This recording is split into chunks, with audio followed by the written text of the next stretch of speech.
Take two.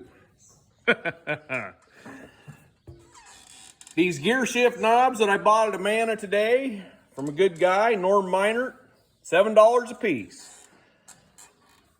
They're not going to go on the gear shift of a tractor. They're going to replace the throttle and hydraulic control lever knobs, because the ones that you can buy nowadays, the little ones, suck. They do not last. And I just put the gear shift knob on there, and it fits pretty tight. And the reason for that is that my other 45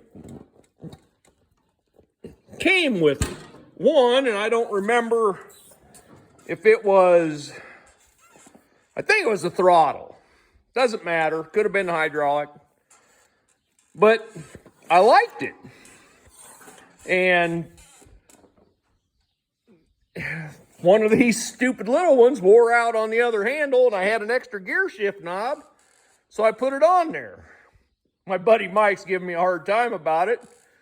And I thought, I saw these today, and I knew these were getting cracked, and I thought, you know what? Times two. Thanks for watching.